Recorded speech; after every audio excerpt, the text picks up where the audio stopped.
ভাইরে ভাই, আমার মনে হয় না আমার মতো কেউ এরকম পাগল আছে যে একদিনে ২টা মুভি দেখে। আজকে আমি একদিনে ২টা মুভি দেখেছি। Hello everyone, this is Farzana Deepti.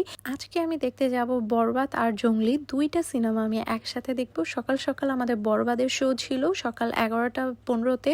So আমি একটু লেট করে ফেলেছিলাম, তাড়াতাড়ি চলে যাচ্ছিলাম দেখার জন্য।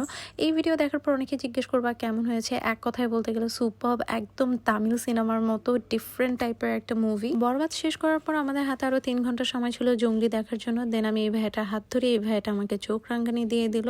দেন আমি একটু ঘোরাঘুরি করলাম সীমান্ত সম্ভারে। এই একটা গেমিং জোন করেছে, এখানে অনেক সুন্দর সুন্দর গেম আছে। অনেস্টলি এখানে একটা গেমও আমি পাই না, বাট এখানে আমি দেখতেছিলাম সবাই খেলতেছিল and খুবই এনজয় করছিল। এখানে সব এই গেমগুলোতে অনেক ভেরিয়েশন আছে। এই পুতুল গেমগুলো অনেক সুন্দর, মাত্র 3টা কয়েন 60 টাকা করে। তো দেখতে দেখতে কখন যে 2 ঘন্টা পার হয়ে গেছে টেরও পাইনি। জঙ্গলি মুভি দেখার সময় হয়ে গেছে। এখানে কিছু ভিডিও আর ক্লিপস নিয়ে নিচ্ছি, কারণ ভিতরে কোনো ভিডিও বা ক্লিপস বা কোনো ছবি আমি নিব না। আর এটা একেবারেই উচিত না, আমাদের সবারই উচিত এটা প্রাইভেসি মেনটেন করা। সময় যত বাড়ছিল জমজমাট আরও তত হচ্ছিল। এখানে 3টা শোই একদম সুপার ডুপার হিট ছিল, জঙ্গলি, বরবাদ আর দাগি। দাগির তো আমি শোই টিকিটই পাই নাই। তো এত মানুষ ছিল যে এখানে পা ফেলারও জায়গা ছিল না।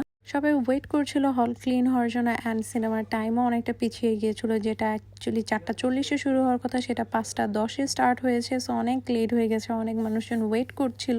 বাট কিছু করার নাই, এখানে এত মানুষজন একসাথে প্রেশার অনেক, আর শো এর টাইমও অনেক বেড়ে গেছে। ঈদের সময় মুভি দেখবে এটাই নর্মাল, বাট টিকিটের প্রাইসগুলো ডবল করে দেওয়া হয়। যেমন বরবাদেরটা কেটেছিলাম 600 টাকা দিয়ে, আর জঙ্গলিটা কেটেছিলাম 450 টাকা দিয়ে। ওভারঅল মুভিগুলো মেকিং অনেকটা তামিল স্টাইলে হওয়ার কারণে মানুষজন অনেক এনজয় করেছে। আর স্টোরিগুলো একটু গতানুগতিক ছিল, but still making was very nice and acting was also very nice. Who am I to জাজ? এটা যদি কেউ বলেন তাহলে বলবো যে আমি টাকা দিয়ে সিনেমা দেখেছি, সো অবশ্যই আমি জাজ করবো। নেক্সট টাইম আবার দেখা যাবে। টাটা।